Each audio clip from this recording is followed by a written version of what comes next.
Welcome back to Streaming Media 2025 here at the lovely Fairmont Miramar in Santa Monica, California. And I'm here with David from Pocket.watch. David, introduce yourself.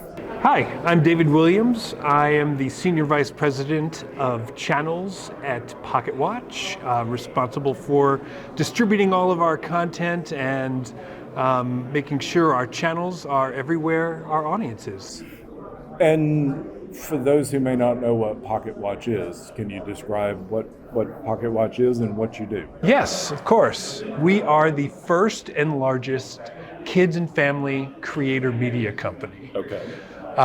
Most people know us best from Ryan's World. Okay. We wrote the book, for the most part, on turning YouTube stars and creators, mostly in the kids and family space, into multi-platform media properties. Interesting.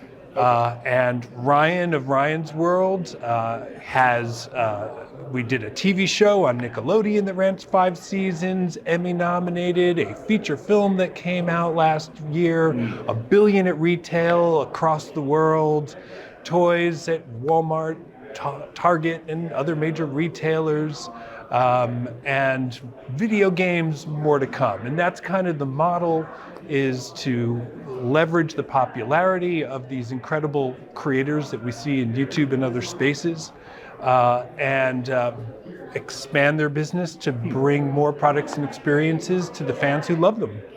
So do you act as agents for these creators as well, or? Well, we're not agents. Okay. What we do, we see ourselves as a studio, Okay. a network with distribution, an ad agency, and a consumer products group. And so if you look at social media, well, let's say generic platforms like YouTube, is that sort of a farm team where you can say, oh, here's somebody who's got some traction, we can then help take them to the next level?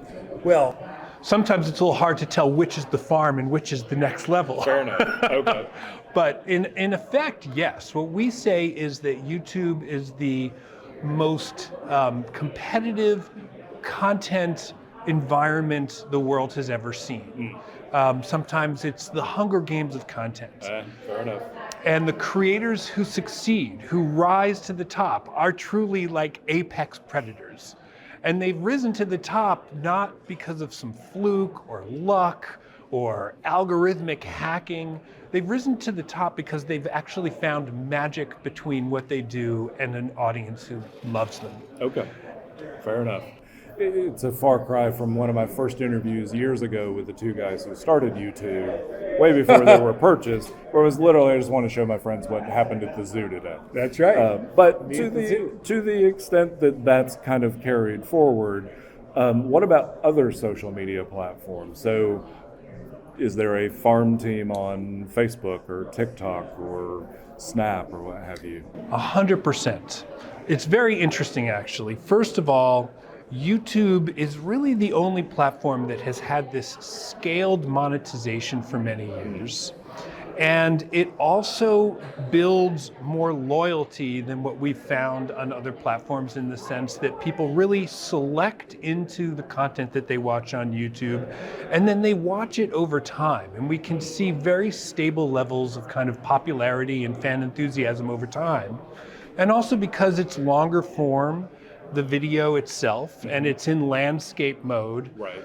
we've developed a terrific business that's completely incremental on what the creator themselves is doing on YouTube, Okay. where we essentially harvest the best of what they're doing on YouTube, put it into a transformation process that we say curate, cure, enrich, and package, that essentially turns it into TV-ready content that we bring to premium streamers and syndication partners around the world, over 40 partners across 80 different countries. Interesting. Now, TikTok and Snap and Instagram, all of these are also farm teams, and we look at them and we think about them in terms of how they fit into this ecosystem of content and engagement.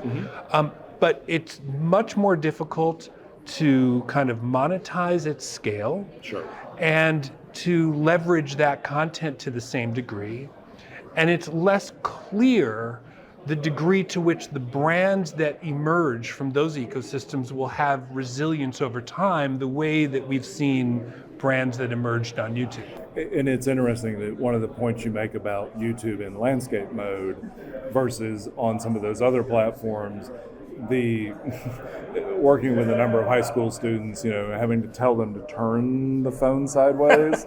But they're like, but in Snap and TikTok, I can do square. Yeah, but if you want this content to be used for something later, think about those production values, even at the basic level. So that's an interesting point you make.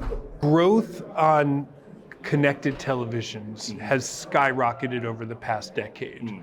I believe that it's grown on YouTube 130% over the past 3 years. Wow. And on TVs, YouTube is by far the number one streaming platform at around 13% versus like 8.5% for Netflix. In fact, it's really interesting. My younger daughters have grown up in this era now. They're not yet to where they have their own phones because they're not old enough, but they think of, they'll watch Andy Griffith on MeTV, which is linear television. Sure, yeah. They love that. They'll watch Gunsmoke. But they'll also say, hey, can we watch an episode of something on YouTube from these people in Alaska who are building a cabin?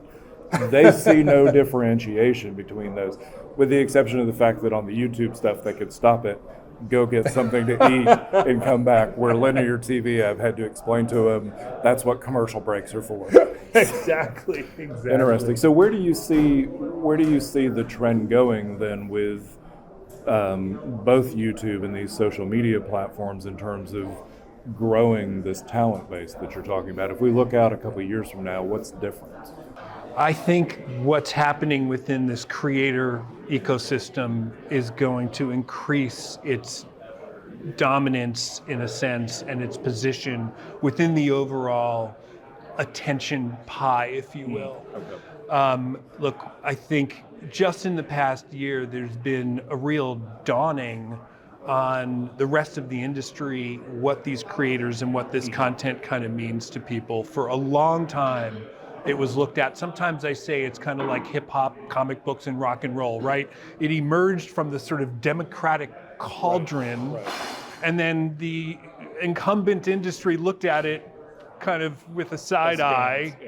And of course, now it's become the dominant force in culture. And yet, take it even one step further. What's interesting, if you look at what Tarantino said in the early days, we all have like 13 bad films in us. We need to get those out of the way.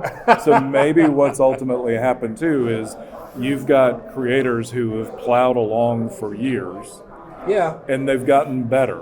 They figure out. Well, I think that a lot of it was either a willful or an unintentional myopia.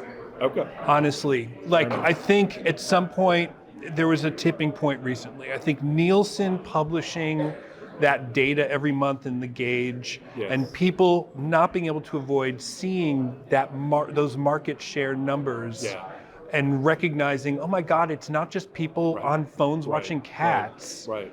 And even Nielsen getting agreement from the traditional media to what those measurements should be has taken us almost a decade, having worked on that stuff back in the 2015, 2016 era. In a very long It very much has. We could talk for, sorry. I was just going to say, there's been other watershed events just in the past, 6, 12, 18 months in terms of the emergence of Mr. Beast as a real pop culture force, the hit original show he has on Amazon Prime, for example, Miss Rachel being in the top 10 shows on Netflix. With very little content, and that's content that came directly from her YouTube channel. Frankly, the things that we've been doing in terms of bringing products to market, the shelves of Walmart and Target and whatnot, I think it's become too much to ignore the force of this part. So I'll close with this then, because we could talk for quite some time. We all talk about the golden age of film, the golden age of television, and you tend to say those things after you're well into it or on the decline, like the Roman Empire. Where do we sit for this world here with the YouTubes? Are we at the beginning of the golden age? I think we're actually at the beginning of the golden age. And here's why. I think what YouTube represents in effect is a kind of dynamic. And it's a dynamic between an audience and creator that we've never really seen before, in that there's an instantaneous and detailed feedback that comes from the audience to the creator. And creators who are successful dig into that feedback, analyze those troves of data, and adapt rapidly. You made the point that they've been getting better over the years. I would make the point that on an individual basis, they get better over months. Sure, fair enough. And so this is a whole new dynamic where creators and audience kind of evolve together and get better together. And I think it's going to yield more quality content and more entertained and informed and inspired audiences than anything we've seen before. Interesting. All right, well, it'll be fun to see over the next couple of years. Indeed. David, thank you very much for your time. Thank you, Tim. And we'll be right back with the next interview.